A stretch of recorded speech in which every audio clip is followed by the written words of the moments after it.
वे देखने जा रहे हैं जो एलडीसी एग्जाम स्टेशन मास्टर में पूछा गया है। ये दक्षिण पूर्व मध्य रेलवे के एलडीसी स्टेशन मास्टर लेवल 6 के एग्जाम में 23 जनवरी 2021 को पूछा गया प्रश्न है, जिनमें प्रश्न संख्या 101 से लेकर और 110 तक राजभाषा के प्रश्न पूछे गए हैं। तो चलिए उन प्रश्नों को देख लेते हैं। इन प्रश्नों को देखने से ये लाभ होगा कि चाहे किसी भी विभाग में जो राजभाषा के प्रश्न पूछे जा रहे हैं वो लगभग उसका लेवल एक ही है और उन्हीं प्रश्नों से बार बार पूछा जाता है। इसमें 5 से 7 प्रश्न तो कॉमन रहते ही रहते हैं। तो चलिए देर न करते हुए प्रश्न संख्या 1 से देखते हैं। देखिए दोस्तों, 10 प्रश्नों में पहला प्रश्न है कि खा क्षेत्र में, पहला प्रश्न है दोस्तों, खा क्षेत्र में वर्गीकृत एकमात्र संघ राज्य क्षेत्र क्या है। तो दोस्तों खा क्षेत्र में आप लोग जानते हैं कि खा क्षेत्र में आता है गुजरात, महाराष्ट्र, पंजाब, चंडीगढ़ संघ राज्य क्षेत्र, दमन दीव, दादर और नगर हवेली संघ राज्य क्षेत्र। कौन कौन से इसके लिए फॉर्मूला बताए थे? पंगु चंद मदान, ठीक, पंजाब, गुजरात, पंगु चंद मदान, चंडीगढ़, ठीक, महाराष्ट्र, दमन दीव, दादर और नगर हवेली। तो इसमें जो है चंडीगढ़ आया हुआ है। खा क्षेत्र में वर्गीकृत एकमात्र संघ राज्य क्षेत्र कौन हुआ? चंडीगढ़ दोस्तों। चूंकि रांची, अगरतला, जयपुर इस तरह से नहीं दिया हुआ है। का, खा और गा क्षेत्र राजभाषा नियम 1976 के अनुसार संपूर्ण भारत को 3 क्षेत्रों में विभक्त किया गया है। राजभाषा नियम 1976 के अनुसार पूरे भारत 3 क्षेत्रों में विभाजित है, का क्षेत्र, खा क्षेत्र, गा क्षेत्र। हाँ, ध्यान रहे दोस्तों कि तमिलनाडु किसी भी क्षेत्र में नहीं है। ये प्रश्न पूछा गया है ईसीआर के गुड्स गार्ड के परीक्षा में, जिसको हम अगले दिन हल कराएंगे।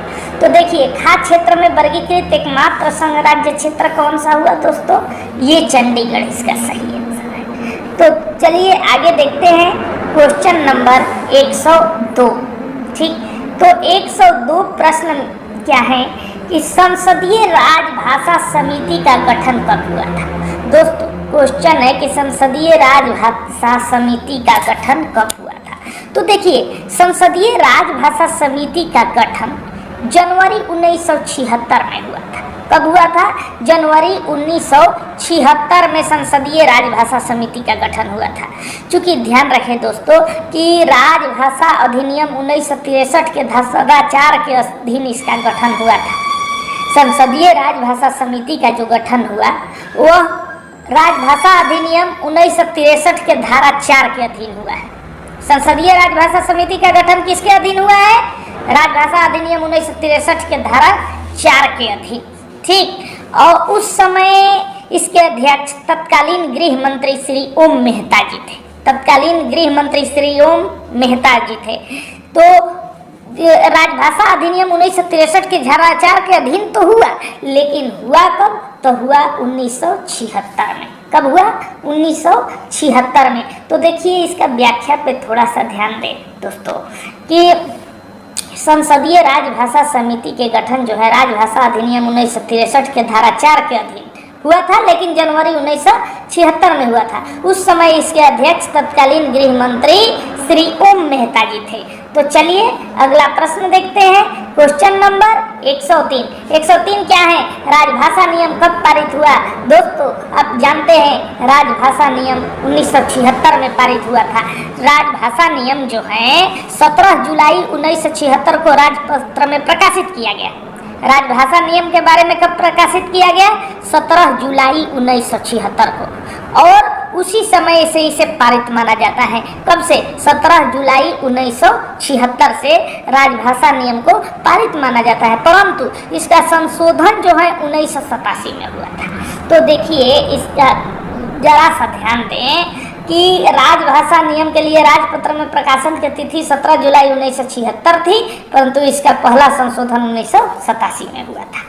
तो चलिए देर न करते हुए चौथा प्रश्न को ध्यान दें कि स्टेशन उद्घोषणाओं यानी स्टेशनों की जब उद्घोषणा होती है तो किस भाषा में किया जाता है, किस भाषा के क्रम में किया जाता है।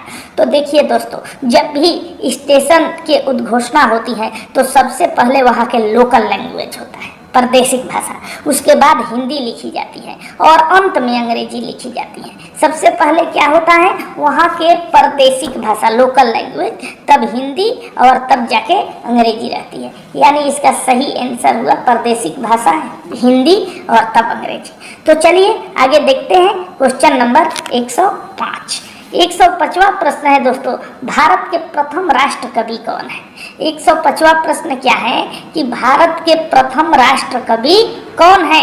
तो देखिए, भारत के प्रथम राष्ट्र कवि के रूप में मैथिली शरण गुप्त को जाना जाता है। किनको जाना जाता है दोस्तों, मैथिली शरण गुप्त को। भारत के प्रथम राष्ट्र कवि के रूप में मैथिली शरण गुप्त को जाना जाता है। लेकिन ध्यान रखें कि वास्तविक रूप से यदि पूछा जाए कि वास्तविक रूप से भारत के राष्ट्र कवि कौन है, तो यदि प्रथम लगा देता है तो मैथिली शरण गुप्त, प्रथम नहीं लगाता है, अब भारत के राष्ट्र कवि कौन है, चुनाव करने को ऐसे देता है, तो उस स्थिति में रामधारी सिंह दिनकर आंसर हो जाएगा। यदि भारत के राष्ट्र कवि कौन है तो सबसे प्रथम स्थान किसका आता है, रामधारी सिंह दिनकर के। लेकिन यदि पूछ देता है कि पहले राष्ट्र कवि कौन है, प्रथम राष्ट्र कवि, भारत के प्रथम राष्ट्र कवि, तो उस स्थिति में मैथिली शरण गुप्त जी आंसर होता है। कौन होता है, मैथिली शरण गुप्त जी। ये प्रथम जो है प्रथम राष्ट्र कवि हैं। ध्यान रखें कि कभी कभी जब अब ऐसे प्रश्न पूछने लगा, यानी कि कवियों से प्रश्न पूछने लगा, उनके लेखन से प्रश्न पूछने लगा, ठीक, तो उस स्थिति में लेखन से प्रश्न पूछने लगता है तो हम लोग ध्यान रखें कि रामधारी सिंह दिनकर जी के भी कुछ प्रमुख रचनाएं हैं। वो क्या क्या हैं, जैसे उर्वशी, कुरुक्षेत्र, रश्मिरथी, चक्रव्यूह, हुंकार, हाहाकार, ये रामधारी सिंह दिनकर जी का है। उर्वशी पे इन्हें ज्ञानपीठ पुरस्कार भी मिला था। ठीक, एक बार फिर से सुने कि रामधारी सिंह दिनकर जी का यदि जन्म देखें तो 23 सितंबर 1908 को हुआ था जन्म। और इनकी प्रमुख रचना उर्वशी, कुरुक्षेत्र, रश्मिरथी, चक्रव्यूह, हुंकार, हाहाकार है, जिसमें उर्वशी पे ज्ञानपीठ पुरस्कार मिला था। किस पे मिला था ज्ञानपीठ पुरस्कार, उर्वशी पे। ध्यान रखें दोस्तों, किस पे पुरस्कार मिला, ये बड़ा प्रथम बात हो जाती है। जैसे कि इसी क्वेश्चन में महादेवी वर्मा के बारे में पूछा गया है कि किस रचना पे ज्ञानपीठ पुरस्कार मिला। महादेवी वर्मा को तो खैर यामा पे मिला था, लेकिन ध्यान रखें कि रामधारी सिंह दिनकर जी का प्रमुख ग्रंथ आपको याद हुआ। ध्यान रखें दोस्तों, उर्वशी, कुरुक्षेत्र, रश्मिरथी, चक्रव्यूह, हुंकार, हाहाकार इत्यादि हैं, और उर्वशी पे ज्ञानपीठ पुरस्कार भी मिला है। यदि हम देखते हैं हरिवंश राय बच्चन को यदि ध्यान दें तो हरिवंश राय बच्चन के मधुलता तो सभी प्रमुख ही हैं, यानी मधुशाला, मधुबाला, मधुकलश, निशा निमंत्रण इत्यादि है। ठीक, हरिवंश राय बच्चन की प्रमुख रचना कौन कौन सी है, मधुशाला, मधुबाला, मधुकलश, निशा निमंत्रण इत्यादि। ठीक, आगे देखते हैं, यदि हम लोग प्रदीप को ध्यान रखें, प्रदीप को ये हेलन के साथ लिखने में थोड़ा वो हुई है, इसे क्षमा करें। प्रदीप के बारे में यदि हम देखते हैं तो ये एक संगीतमय रचने वाले कवि थे। लगभग इनकी 1700 संगीतमय रचना है। जैसे कि आप मेरी संतोषी माँ फिल्म में देखते हैं जो 1975 में आई थी, तो उसमें इनका संगीत था, यहाँ वहाँ जहाँ तहाँ मत पूछो कहाँ कहाँ मेरी संतोषी माँ। ठीक, और ध्यान दे दोस्तों कि ये आज़ादी के समय के गीत हैं। दे दी हमें आज़ादी बिना खड़ग बिना ढाल, संवरमती के संत तूने कर दिया कमाल। तो किनका है, ये प्रदीप जी का है। ठीक, और बच्चों के कविताओं में देखते होंगे कि आओ बच्चों तुम्हें दिखाएं झांकी हिंदुस्तान की, इस मिट्टी से तिलक करो ये धरती बलिदान की। ये प्रदीप जी का है। तो प्रदीप जी के ये प्रमुख हैं जो पूछे जाते हैं, याद रखें कैसे, यहाँ वहाँ जहाँ तहाँ मत पूछो कहाँ कहाँ, ये संतोषी माँ फिल्म में है। दे दी हमें आज़ादी बिना खड़ग बिना ढाल, संवरमती के संत तूने कर दिया कमाल, ये गीत जो है प्रदीप जी का है। आओ बच्चे तुम्हें दिखाएं झांकी हिंदुस्तान की, इस मिट्टी से तिलक करो ये धरती बलिदान की, ये प्रदीप जी का है, ठीक ना। और मैथिली शरण गुप्त जी के यदि प्रमुख रचना देखें तो भारत भारती, साकेत, जयद्रथ वध, यशोधरा इत्यादि है। मैथिली शरण गुप्त जी का जो बार बार पूछा जाता है वो साकेत से प्रश्न आता है कि साकेत किसकी रचना है, भारत भारती से आता है। इनका जन्म जो है झांसी में 3 अगस्त 1886 को हुआ था। मैथिली शरण गुप्त इसका जो प्रथम राष्ट्र कवि है मैथिली शरण गुप्त है। तो मैथिली शरण गुप्त जी के यदि जाने तो इनका जन्म 3 अगस्त 1886 को झांसी में हुआ था। और इनकी प्रमुख रचना जो है भारत भारती, साकेत, जयद्रथ वध, यशोधरा इत्यादि है। तो देख लीजिए इसके डिस्क्रिप्शन में जरा सा देखते हैं कि मैथिली शरण गुप्त का जन्म 3 अगस्त 1886 होगा दोस्तों। क्या होगा? 1886, 3 अगस्त 1886 में हुआ था, ठीक। इनके प्रमुख रचना जहाँ तक देखा जाए तो भारत भारती, साकेत, जयद्रथ वध इत्यादि हैं, इनकी प्रमुख रचना है, ठीक। अगर यदि हम लोग मुख्य जो आज के राष्ट्र कवि हैं यानी कि प्रथम राष्ट्र कवि मैथिली शरण गुप्त, वास्तविक राष्ट्र कवि तो रामधारी सिंह दिनकर जी हैं। तो इनका जन्म जो है 23 सितंबर 1960 को हुआ था। और इनकी प्रमुख रचना देखें तो देखिए दोस्तों, उर्वशी, कुरुक्षेत्र, रश्मि रथी चक्र, बिहू, हुंकार, हाहाकार, ये रामधारी सिंह दिनकर जी के प्रमुख रचना है। यदि हम लोग हरिवंश राय बच्चन को देखें तो हरिवंश राय बच्चन जी का जन्म 27 नवंबर 1907 को इलाहाबाद में हुआ था। और यदि उनकी प्रमुख रचना को देखते हैं हम लोग तो मधुशाला, बाला, मधु कलश, निशा निमंत्रण इत्यादि, मधुशाला, मधुबाला, मधु कलश, निशा निमंत्रण इत्यादि। लेकिन प्रदीप जी का देखते हैं तो इनकी प्रमुख गीत है ना, गीत तरह के कविताओं की रचना किए हैं, जैसे यहाँ वहाँ जहाँ तहाँ मत पूछो कहाँ कहाँ मेरी संतोषी माँ, दे दी हमें आजाद बिना खड़ग बिना ढाल, संवरमती के संत तूने कर दिया कमाल, या आओ बच्चों तुम्हें दिखाएं झांकी हिंदुस्तान की, आओ बच्चे तुम्हें दिखाएं झांकी हिंदुस्तान की, इस मिट्टी से तिलक करो ये धरती बलिदान की, ठीक ना। तो ये जो है प्रदीप जी का है। और इसके साथ साथ आगे देखिए प्रदीप जी का हो गया। मैथिली शरण गुप्त जी के तो हम लोग जान ही लिए हैं कि भारत भारती, साकेत, जयद्रथ, यशोधरा इत्यादि है। अब आगे है कि मैथिली किस राज्य की भाषा है। तो देखिए मैथिली किस राज्य की भाषा है? मैथिली बिहार की भाषा है। ये बिहार का एक लोकल लैंग्वेज है, ठीक। मैथिली बिहार की भाषा है, कुछ उत्तर प्रदेश के भागों में भी बोली जाती है। आगे आ गए हम लोग क्वेश्चन नंबर 107, देश का पहला राष्ट्रीय हिंदी संग्रहालय। तो दोस्तों देश का पहला हिंदी संग्रहालय जो है, राष्ट्रीय हिंदी संग्रहालय, वो आगरा में है। कहाँ है? देश का पहला राष्ट्रीय हिंदी संग्रहालय जो है आगरा में है। 8वां प्रश्न को यदि हम देखते हैं कि हिंदी के वर्णमाला में कितने स्वर हैं, तो दोस्तों इसका सही आंसर है 11, क्योंकि 11 जो है देखिए 4 ह्रस्व स्वर और 7 दीर्घ स्वर, कुल मिला के 11 होता है। यदि क्वेश्चन आपसे केवल ह्रस्व स्वर के पूछ दे, क्या पूछ दे? केवल ह्रस्व स्वर के पूछ देता है तो ह्रस्व स्वर की संख्या होती है 4, ठीक। और केवल दीर्घ स्वर के यदि पूछ देता है, क्या पूछ देता है? केवल दीर्घ स्वर के, तो दोस्तों दीर्घ स्वर की संख्या जो हो जाती है, अगर केवल दीर्घ स्वर के पूछता है तो संख्या 7। इस तरह से कुल मिला के 7 4 11 हो गया, जो कि रेलवे मानती है। रेलवे के एग्जाम में अभी तक जो हिंदी पूछा गया है उसमें ये 11 स्वर मानती है या 41 व्यंजन मानती है। अगर कुल वर्ण पूछता है तो कुल वर्णों की संख्या 52 मानती है। अगर व्यंजन पूछता है तो व्यंजनों की संख्या 41 मानती है। अगर स्वर पूछता है तो स्वर की संख्या 11 मानती है। परंतु देखिए कुछ एग्जामों में स्वर के संख्या वो दोनों री मिला करके, ठीक, स्वर के संख्या जो होता है 13 और 35 जो होता है व्यंजन और 4 संयुक्त व्यंजन, इस प्रकार से भी कुल मिला के 52 वर्ण ही है। परंतु इस प्रश्न में ऐसे रहता है कि लेखन के आधार पर स्वर की संख्या तो 13 हो जाएगी, लेखन के आधार पर व्यंजन की संख्या तो 35 हो जाएगी और संयुक्त वर्ण 4 हो जाएगी, तो कुल मिला के 52 वर्ण होगा। परंतु रेल में जो पूछी जाती है वो लेखन के आधार पे नहीं। हिंदी वर्णमाला में कितने स्वर हैं? तो 11। हिंदी वर्णमाला में कितने व्यंजन हैं? तो 41। हिंदी वर्णमाला में कुल कितने वर्ण हैं? तो 52।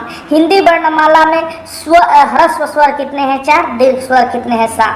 तो यहाँ पे चूंकि हिंदी वर्णमाला में स्वर पूछता है इसलिए 11 इसका सही आंसर है। चलिए अगला प्रश्न देखते हैं। हाँ दोस्तों ध्यान रखें कि रेलवे का मानना है कि हिंदी वर्णमाला में 4 ह्रस्व स्वर और 7 दीर्घ स्वर है। कुल मिला के स्वरों की संख्या 11 है, व्यंजनों की संख्या 41 है और हिंदी में कुल 52 वर्ण है। वैसे लेखन के आधार पर 13 स्वर, 35 व्यंजन, 4 संयुक्त व्यंजन, कुल मिला के 52 वर्ण है। चलिए अगला प्रश्न है, ये देखते हैं कि महादेवी वर्मा को किस रचना के लिए ज्ञानपीठ पुरस्कार मिला था? कौन सा पुरस्कार दोस्तों? ज्ञानपीठ पुरस्कार। और ये किसके लिए मिला था? यामा के लिए। आपको ध्यान रखना चाहिए दोस्तों कि यामा के जो रचना हुआ था वो कब हुआ था? 1936 में। यामा के रचना महादेवी वर्मा ने कब की थी? 1936 में। आगे आ गए निहार। तो निहार के रचना कब की थी? तो निहार के रचना 1930 में की थी। कब की थी निहार के रचना दोस्तों? निहार के रचना जो है 1930 में महादेवी वर्मा द्वारा किया गया था, अध्यापिका महादेवी वर्मा द्वारा। आगे आ गए रश्मि। तो रश्मि की रचना भी महादेवी वर्मा द्वारा किया गया है, लेकिन 1932 में दोस्तों रश्मि की रचना। और दीपशिखा, दीपशिखा की रचना भी महादेवी वर्मा द्वारा किया गया है। कब? 1942 में। इस प्रकार से यामा, निहार, रश्मि और दीपशिखा ये चारों महादेवी वर्मा द्वारा रचित ग्रंथ हैं। यामा की रचना 1936 में, निहार की 1930 में, रश्मि की 1932 में और दीपशिखा की 1942 में। परंतु जो ज्ञानपीठ पुरस्कार है वो यामा पे मिला था 27 अप्रैल 1982 को। कब मिला था दोस्तों? 27 अप्रैल, यानी 27 अप्रैल कब मिला था? 27 अप्रैल 1982 को। 27 अप्रैल 1982 को यामा नामक रचना पे महादेवी वर्मा जी को क्या मिला था? ज्ञानपीठ पुरस्कार मिला था। दोस्तों इनका जन्म 26 मार्च 1907 को फर्रुखाबाद में हुआ था, परंतु कर्मस्थली इलाहाबाद रहा और मृत्यु प्रयाग में हुआ था, इलाहाबाद में यानी। ठीक। इनकी मुख्य रचना मेरा परिवार, स्मृति की रेखाएं, संस्मरण, रेखा चित्र, यामा इत्यादि है, जिसमें से बार बार पूछा जाता है कि यामा किनकी रचना है, स्मृति की रेखाएं किनकी हैं। तो दोस्तों ये इम्पोर्टेंट प्रश्न को जरा सा देख लें कि महादेवी वर्मा को यामा नामक रचना पे 27 अप्रैल 1982 को ज्ञानपीठ पुरस्कार मिला। महादेवी वर्मा जी का जन्म 26 मार्च 1907 को फर्रुखाबाद में हुआ था। इनके प्रमुख रचना मेरा परिवार, स्मृति की रेखाएं, संस्मरण, रेखा चित्र, यामा इत्यादि है। ठीक। तो दोस्तों लास्ट प्रश्न है कि मध्य प्रदेश के किस एक जिले को हिंदी साक्षर जिला घोषित किया गया है? तो दोस्तों मध्य प्रदेश के जो एक जिला है नरसिंहपुर, इस नरसिंहपुर जिला को, नरसिंहपुर जो जिला है इसको हिंदी साक्षर घोषित किया गया है। तो आज के